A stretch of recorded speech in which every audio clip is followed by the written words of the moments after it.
Hello साथियों, कैसे हैं आप सभी। मेरा भी प्रकाश स्वागत करता हूं अपने चैनल टेक्निकल कंपटीशन बेस पे।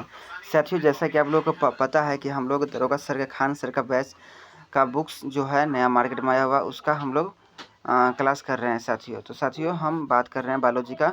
तो पहला वीडियो अपलोड हो चुका है जीव विज्ञान का। साथियों, केमिस्ट्री का, फिजिक्स का भी चल रहा है, आप लोग वो भी देखिएगा। एक आवर का और आधा आधा घंटा का 10-10 मिनट का भी पार्ट बाय पार्ट मैं आप लोगों को प्रोवाइड किया हूँ। तो ये आज हम लोग दूसरा पार्ट जीव विज्ञान का लेकर आया हूँ, जिसमें हम लोग पहला पार्ट में जीव विज्ञान के आधारभूत परिचय कर लिया हूँ, जिसमें हम लोग पढ़े थे विज्ञान के बारे में पढ़े थे, फिर कुछ साइंटिस्ट के बारे में पढ़े थे, फिर हम लोग लैमार्क के बारे में पढ़े थे, मिलर जी के बारे में पढ़े थे। उसके बाद हम लोग पार्ट 2 में जैव विकास के प्रमुख सिद्धांत पढ़े थे। आज हम लोग आते हैं प्राकृतिक वर्ण का सिद्धांत, जो कि डार्विन जी का है, इसको देखेंगे। चलिए, तो प्राकृतिक वर्ण एवं सिद्धांत, डार्विनवाद इसको भी कहते हैं, इसको दोनों कहते हैं। तो 1859 में चार्ल्स डार्विन ने प्राकृतिक चयन का सिद्धांत दिया और इनके द्वारा छः विचार दिया गया। पहला विचार है संतानोत्पत्ति के प्रचुर मात्रा में, दूसरा है जीवन संघर्ष, तीसरा विभिन्नताएं, चौथा योग्यता का वर्ण, पांचवा अनुकूल लक्षण का वंशागणित और छठा है नई प्रजाति की उत्पत्ति।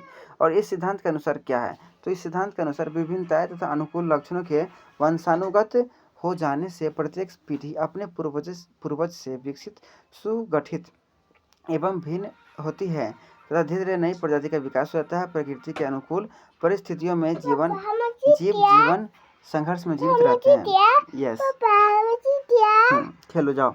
आगे है उत्पत्ति वर्तनवाद। तो हॉलैंड के वैज्ञानिक हुइगो डी ब्रिज ने दिया है उत्परिवर्तन का सिद्धांत। आगे है रुको ना, चल रहे हैं। आगे कहता है उत्परिवर्तन का सिद्धांत हॉलैंड के वैज्ञानिक हुइगो डी ब्रिज जी ने दिए हैं। और इसके अनुसार आगे देखते हैं, आगे है इसके अनुसार कुछ पादपों तथा जंतुओं में क्रमिक विकास नहीं होता है, परंतु अकस्मात की परिवर्तन हो जाते हैं, जिनकी संरचना में आए ये परिवर्तन एक पीढ़ी से दूसरी परिवर्तन में चले जाते हैं। आगे है संश्लेषणवाद या नव डार्विन का सिद्धांत।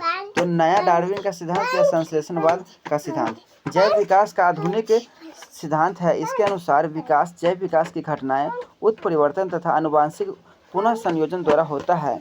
वातावरण के प्रभाव से उत्पत्ति गुण आनुवंशिक नहीं होते हैं, ये उस जीव के साथ नष्ट हो जाते हैं। केवल आनुवंशिक के द्वारा विकसित गुण ही एक पीढ़ी से दूसरी पीढ़ी में जाते हैं। आगे है जैव विकास एवं जैव विकास के प्रमाण। तो जैव विकास के सिद्धांत एवं इसके प्रमाणों की उपलब्धता के कारण सभी वैज्ञानिक इससे सहमत है कि जीवों का विकास कालांतर में हुआ है तथा यह सतत प्रक्रिया है जो आज भी क्रमिक रूप से चालू है। ये प्रमाण निम्नलिखित है जो प्रमाणित करते हैं कि जीवों का विकास क्रमबद्ध रूप से हुआ है। पहला है वर्गीकरण से जैव विकास का प्रमाण। तो सामान्य रचना एवं आकार वाले जीव को एक वर्ग में रखा गया है, जैसे मछली की वर्ग में, मेढक की एम्फीबिया वर्ग में। आगे है रेंगने वाले जीव रेप्टिलिया के वर्ग में।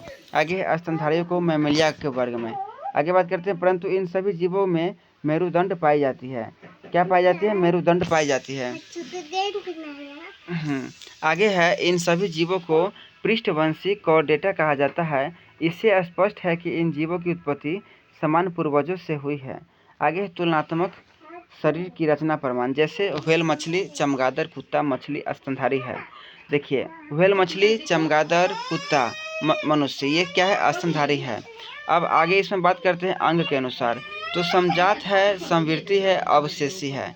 तो समजात में देखते हैं वे अंग जिसकी आंतरिक संरचना समान परंतु बाहरी संरचना एक अलग अलग होते हैं समजात अंग कहलाते हैं। जैसे व्हेल के अग्रपाद तैरने में, चमगादड़ व पक्षी के अग्रपाद उड़ने में, कुत्ते के अग्रपाद चलने में व मनुष्य के अग्रपाद वस्तु को पकड़ने में। ये हुआ समजात वर्ग में। आगे है समवृत्ति वर्ग, वैसा वर्ग जिसकी उत्पत्ति आंतरिक संरचना अलग अलग होती है और बाहरी संरचना समान होता है।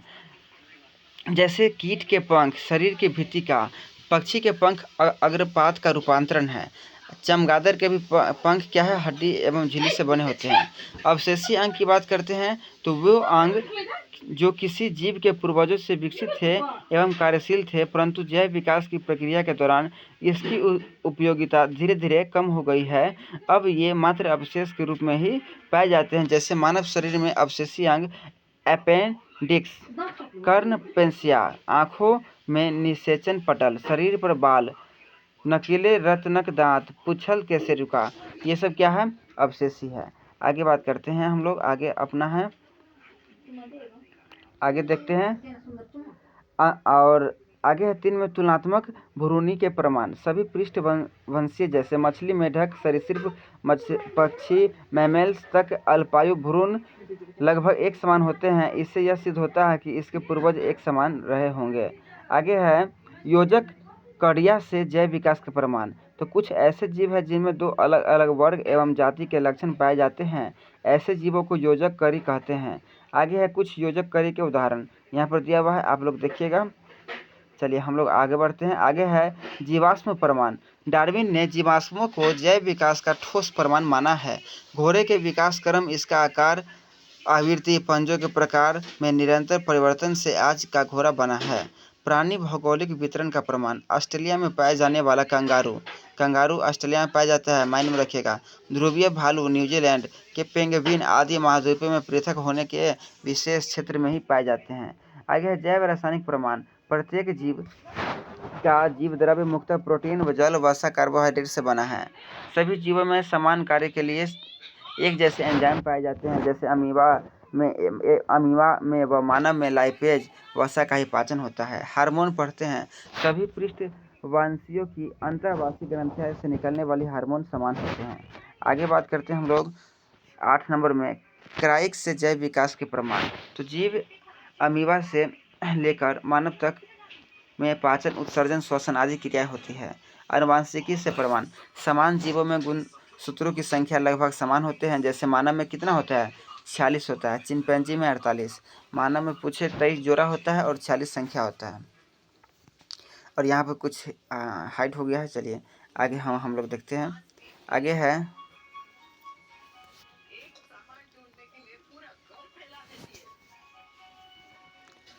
हम लोग देखते हैं इसमें। चलिए सजीवों के लक्षण। सभी सजीवों में विशिष्ट जैविक क्रियाएं पाई जाती है जो निर्जीव वस्तु से अलग होता है। आगे आकृति एवं माप। प्रत्येक जीव की एक विशिष्ट आकृति एवं माप होती है। गति की बात करें तो सभी जीवों में पाई जाती है गति। पेड़ पौधे में अत्यधिक गति होता है, जैसे छुई मुई के पादप को स्पष्ट करने जाने वाली गति सबसे ज़्यादा होता है छुई मुई में गति पौधे में। आगे है प्रचलन। जंतु जगत में विशेष तौर पर पाई जाती है। प्रचलन के लिए विशेष अंग पाए जाते हैं कूटपाद अमीबा में। आगे है कोशिकीय संरचना। प्रत्येक जीव का निर्माण एक या अनेक छोटी छोटी संरचनात्मक एवं क्रियात्मक इकाइयों के द्वारा होता है। उपापचय क्या है, तो प्रत्येक जीव की कोशिका में होने वाली रासायनिक क्रियाओं को उपापचय कहते हैं। आगे है उपचय क्या है, जीव द्रव्य का निर्माण होता है जिससे शरीर में वृद्धि एवं विकास होता है। उपचय द्वारा क्या होता है, शरीर में वृद्धि होता है। उपपचय द्वारा शरीर में वृद्धि होता है। आगे बात करते हैं, इससे एटीपी का भी निर्माण होता है। कैटाबोलिज्म से क्या होता है, एटीपी का निर्माण होता है। कोशिका में माइटोकॉन्ड्रिया में एटीपी का निर्माण होता है। कोशिका में कहाँ होता है, मतलब कोशिका का पावर हाउस किसको कहते हैं, आप लोग को पता होगा, माइटोकॉन्ड्रिया को। श्वसन में एटीपी का निर्माण होता है। आगे है पोषण। जीव द्वारा भोजन ग्रहण करने को पोषण कहते हैं। आगे है वृद्धि एवं विकास। तो सभी जीव वृद्धि एवं विकास करते हैं। श्वसन की बात करें, श्वसन के द्वारा ली जाने वाली ऑक्सीजन से भोजन का ऑक्सीकरण होता है तथा कार्बन डाइऑक्साइड प्लस जल प्लस ऊर्जा एटीपी का निर्माण करता है। यह क्रिया सभी सजीव में पाई जाती है। ग्लूकोज प्लस ऑक्सीजन बराबर CO2 प्लस जल प्लस ऊर्जा बराबर एटीपी। यह क्रिया माइटोकॉन्ड्रिया में संपन्न होती है। आगे बात करते हैं उत्सर्जन के बारे में बात करते हैं। तो उपापचय क्रिया में ऊर्जा के साथ साथ कुछ विषैले एवं हानिकारक पदार्थ पाए जाते हैं, जैसे यूरिया, यूरिक अम्ल, अमोनिया, कार्बोहाइड्रेट। ये सभी पदार्थ शरीर के बाहर निकालने वाली प्रक्रिया उत्सर्जन कहते हैं। आगे उत्तेजनशीलता। कांटा लगने पर पैर अचानक फटना, ठंडे से शरीर का कांपना बाहरी उत्पीड़न के कारण है। भूख लगना, प्यास लगना आदि आंतरिक उत्पीड़न है। आगे जनन, प्रत्येक जीव जनन द्वारा अपने जीवों की उत्पत्ति करते हैं। तो साथियों हमारा टॉपिक 2 तक खत्म हो गया। नेक्स्ट वीडियो में हम लोग कोशिका विज्ञान करेंगे। तो साथियों कैसा लगा सेशन, आप लोग ज़रूर वीडियो को लाइक कीजिएगा, शेयर कीजिएगा, और ये पार्ट 1 भी, बायोलॉजी का पार्ट 1 भी देख लीजिएगा। ये पार्ट 2 है, हम लोग पार्ट 3 करेंगे, कोशिका विभाजन से करेंगे। और अपना BSSC, बिहार पुलिस और बिहार SI, इसका सेट चल रहा है, आप लोग उसको भी देखिए। अधिक से अधिक शेयर कीजिए। जय हिंद, जय भारत।